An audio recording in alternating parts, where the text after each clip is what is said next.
Network's family of shows. Available everywhere.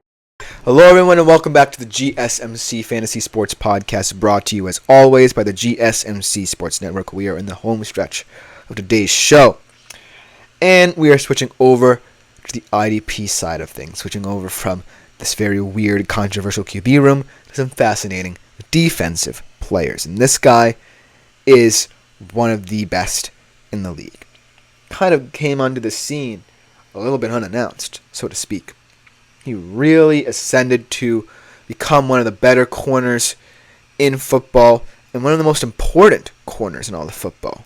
So without further ado, let's do our fantasy deep dive into Martin Emerson Jr. The Browns secondary has quickly become one of the most fearsome in all the league. Whether it be the experience and savvy of Denzel Ward and Juan Thornhill, or the youth that Martin Emerson Jr., who I'm talking about right now, and Grant Delpit present, this team is definitely one to look out for. And this unit is definitely one that's going to be consistent in its prowess and consistent in how it is viewed in this league. Without further ado, let's talk about the player that should be talked about more in this unit, in Martin Emerson Jr. He had 179 fantasy points last year. He had a 45.5% ball hawk rate in terms of following other receivers. That's really impressive. Quickly ascending the ranks of ESPN's top 10 corners at the position. He had 45 solo tackles, not a 45. That would be very impressive. 1 tackle for loss, 14 pass breakups, 4 interceptions. So, as you can see, Martin Emerson Jr. just about covers all the bases you expect out of a player in the secondary in a 4-3 unit that really speaks to getting takeaways as much as possible. Because when I think about the Browns secondary, especially last year, and the Browns defense as a whole for that matter, they were highly predicated on winning the turnover battle. Maybe this year will be different, because who knows what Deshaun Watson's going to bring at the QB position. But last year, the QB situation was very murky at best. Only when Joe Flacco came did the defense not really have to matter as much. But when the defense does matter, it really shows that it can step up. And what I love about the Browns defense in particular is the way Jim Schwartz employs each and every single one of his players. We talked a little bit about that defensive front. We talked a little bit about their linebackers. But when talking about the secondary, that's where it gets so interesting.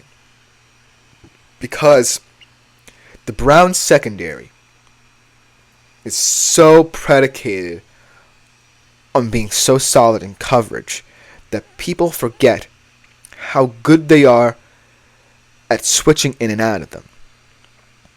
It's very rare because Jim Schwartz feels comfortable allowing these corners and safeties to stay on islands.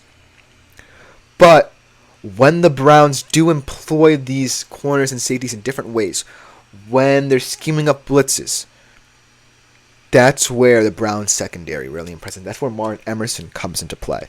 Because Martin Emerson is the true wild card of this Browns defense, and people might not know that. So let's talk about how the secondary is set up. Martin Emerson Jr. is on the right side, plays the right cornerback position. So he's either covering the right slot and the right outside receiver. Denzel Ward's on the left. Delpit and Thornhill are your safeties. Grant Delpit strong, Thornhill free. When I think about this defense, and I think about the ways it can rotate in and out of different schemes, I think it's perfect for Martin Emerson Jr. to have another year that was just as big as last year for him. Because Denzel Ward, we talked about him a little bit on this show, number 2 overall cornerback in ESPN's brains, and perhaps the number 2 cornerback in your minds as well, really plays a very strong coverage game.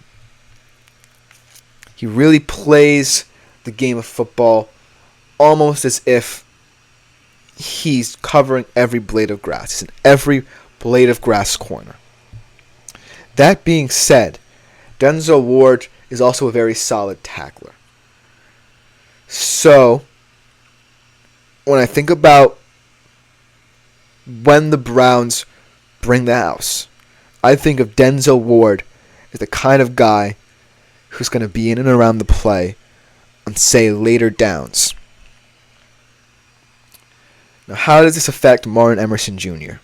Martin Emerson Jr. isn't necessarily as savvy as Denzel Ward, I will admit, but what really makes him pop and stand out is that him and Ward are inextricably linked in how they play the game. They know exactly when the other wants to pounce. They know exactly what makes the traits in the other really stand out and make it really difficult to defend. Because when Denzel Ward, on later downs, is further up and is making tackles in and around the ball, that's where Martin Emerson Jr. can really come to pounce. Because say it's a 3rd and 5 or 7, and the Browns defense and want Denzel Ward closer to the play. Martin Emerson Jr. can really create havoc in the back by being the coverage man. I really think that Martin Emerson Jr. is so versatile in either man or zone that should a team pass against him, he will be there to either break up the pass or intercept the football. Now let's talk about how the safeties come into this, because the safeties are very interesting. Juan Thornhill is your typical free safety. He's a guy who might blitz occasionally, but at the end of the day is your prototypical free safety, the last line of defense, the guy who's going to make sure no receiver gets past him. And it's kind of similar for Grant Delpit, but Grant Delpit, remember this, he's kind of the baby of the secondary, so to speak.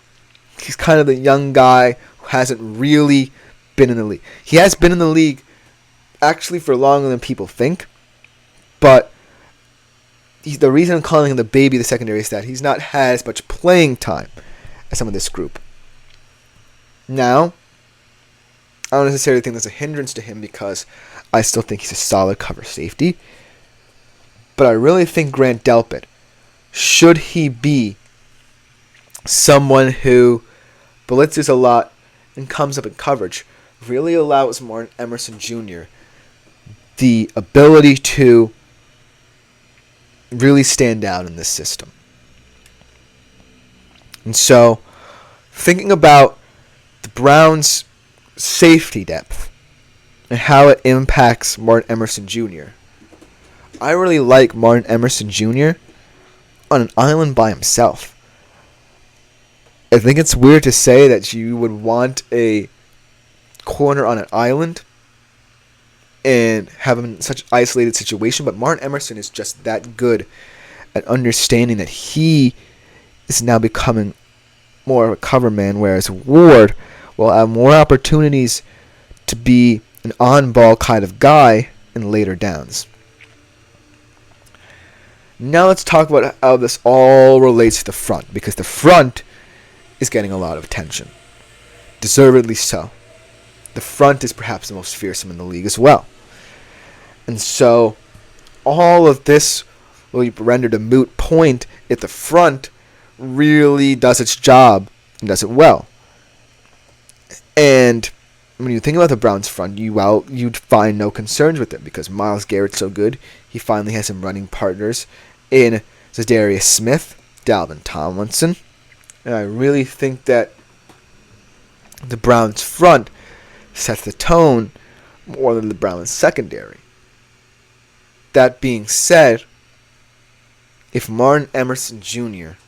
makes the decision to be more of a coverage guy, it really kind of limits the space an offense has to operate. Especially in the AFC North. We talk a lot about the AFC North in this show. We talk a lot about the different offenses in it. The Ravens, RPO heavy. Maybe less so with Derrick Henry this year, but I still think they're RPO heavy. The Bengals, short passing game. Really get Jamar Chase and T. Higgins in space and let them work. The Steelers, we don't really know. They're kind of a wild card like we saw. But they might be a similar story, they might be a different story. Either way, still RPO heavy if it's Fields, and I believe that. And if it's Wilson, a lot of deep passing. So you're going to want a secondary player to really step up in the play and be the guy that sets the tone. And that's Denzel Ward. And then you're going to need a guy who is in the back end all the time and locking down players, and that's Emerson. And last year, he really proved that he's ready to make that transition. He's ready to really focus on allowing Denzel Ward space to create outside of the system and the scheme. And he's stepping into an own role where he's comfortable being someone who is trusted in coverage and, most importantly, really helping these safeties. And so that's what makes not just the Browns secondary, but Martin Emerson such a wild card. If he wasn't such a good coverage man, I feel like a lot more teams would be comfortable running the ball or passing the ball on later downs, rather. And so, Martin Emerson Jr. isn't necessarily a good player within a good system because of his own versatility, if you see what I'm saying. It's because of the team's versatility and his reactionary response to it that he's really growing into the player we know he can be. And that's what's exciting about what he brings to the table as an IDP prospect, because he's going to get a lot of stats that you might value in that department. But that should just about do it. Listen, coming up to finish up the show, we finish with another young secondary player, and a secondary that's really growing into its own, much like the Cleveland Browns, and really kind of molded in the Cleveland Browns image. We'll be right back to discuss that on the GSMC Fantasy Sports Podcast.